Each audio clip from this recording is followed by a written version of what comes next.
Good evening and welcome back to another episode of Take a Breath. Glad to have you with me tonight. You may notice something different about me this evening. Yes, I've had a haircut. My wife gave me a haircut yesterday. It makes me feel good to get my hair cut. It makes me feel good to have my hair at this length. Not all of you may agree with that, but I think it's a good thing. I know that my wife prefers me with slightly longer hair. So what is true? Is it true that what I think is truer than what other people think? Maybe there's a sense of truth in it. I guess if we've got a panel of judges, a number of people, and we listen to their consensus, they might have an impartial view of what makes me look better, longer hair or shorter hair. That's what I want to talk about tonight. I'm going to spend a little bit of time just talking about one of the things that we say to ourselves that is untrue, that is a lie.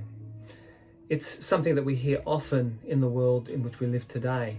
And then later on, I'll talk about some other lies that have been circulated that we can reflect on and see whether we've fallen into that trap of believing in those lies for ourselves. So, a lie, the first lie. Let's look at this. If I feel it, it must be true. Well, I feel that I look good with my hair this short. That's real, but is it true? Perhaps it won't be true. I guess we could probably use some illustrations, other illustrations that might be more practical and easier to discern.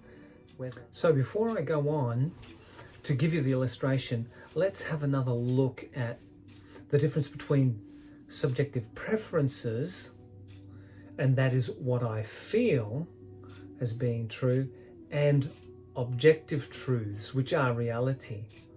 So what I feel is a real enough situation. It's a real enough experience. But just because I feel something, that doesn't necessarily make it true. I might be comfortable believing about something in a certain way, but my feeling towards it doesn't make it true. My preference would be that I could fly. That's a subjective preference.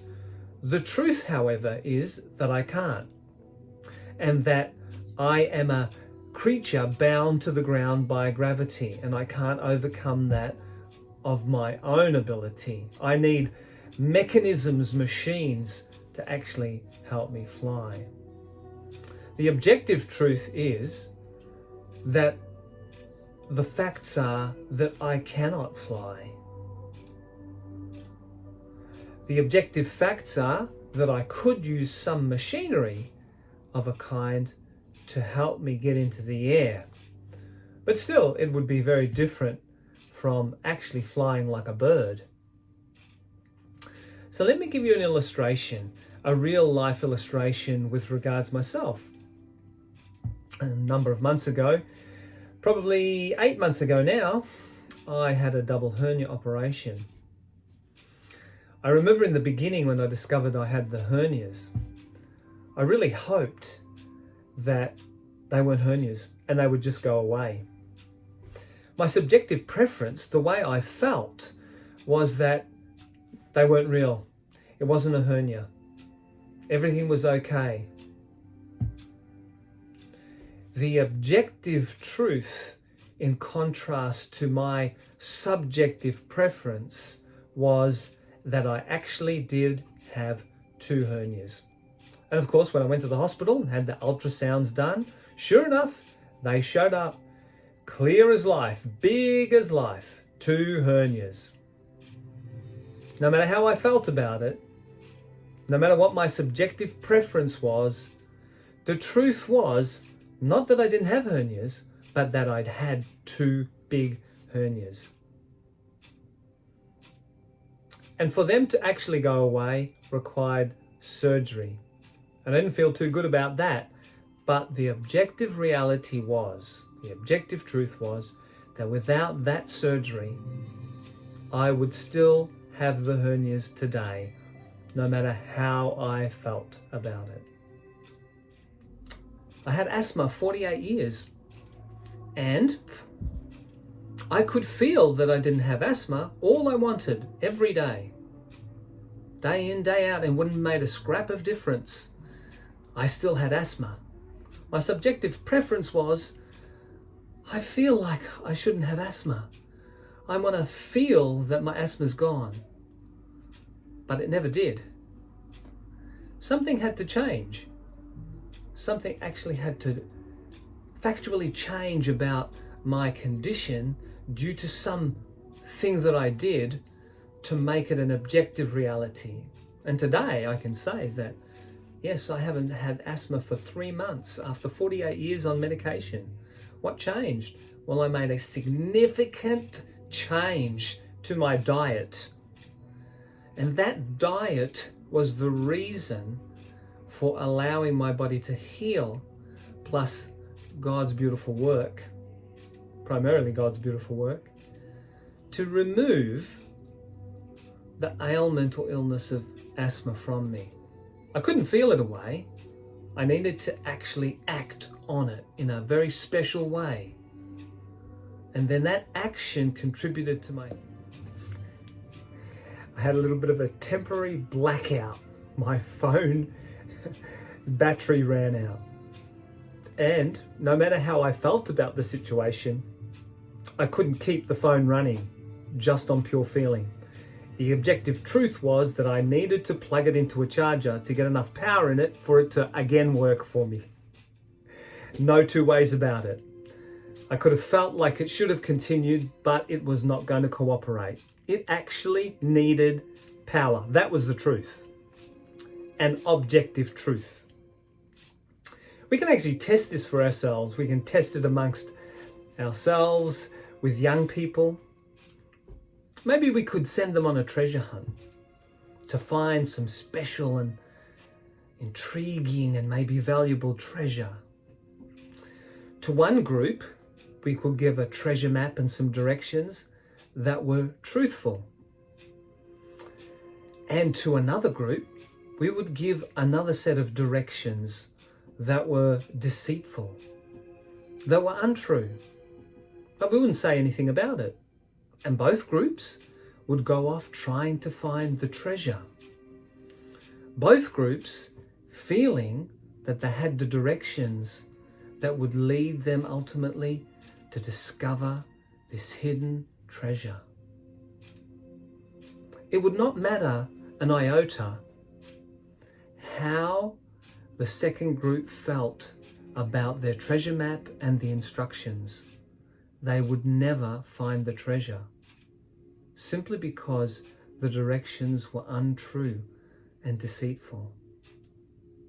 No matter how they felt, no matter what their subjective preferences, they would never find the treasure. However, on the other hand, those that had the objective truth, the real directions, they felt the same, but they actually had objectively true directions, and they would find the treasure. Before I go on and tell you about the greatest treasure of all and the greatest truth of all, I want to just share with you some of the other lies that you may have heard circulated. The second one is to follow your heart, because your heart will lead you into the truth. These are just other lies to reflect on. Love is affirming everything I feel.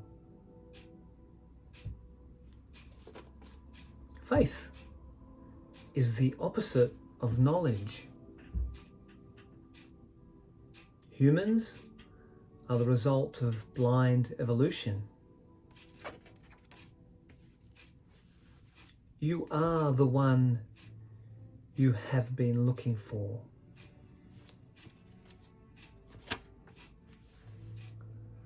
A good God doesn't or would not ever judge. Just think about some of those statements, reflect on them. Maybe you've come across them, maybe you've got some answers to those statements. Indeed, we live in a world where there are many untruths spoken, many subjective preferences stated as though they were true. But there are objective truths. One of them keeps my feet firmly planted on the ground, not just gravity. So that special treasure that I was going to talk to you about. There is a way to find that ultimate treasure. Jeremiah 29:13 says, "You will seek me and find me when you seek me with all your heart."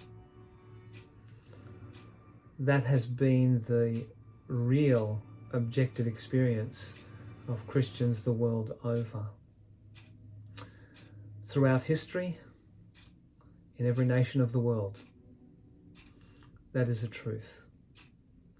And at the end of your treasure hunt, may you, like me, find the greatest treasure of all, Jesus Christ, our Saviour. And when you take a breath before you rest and sleep tonight, may that indeed bring you a peace that is beyond comprehension. God bless you till the next time.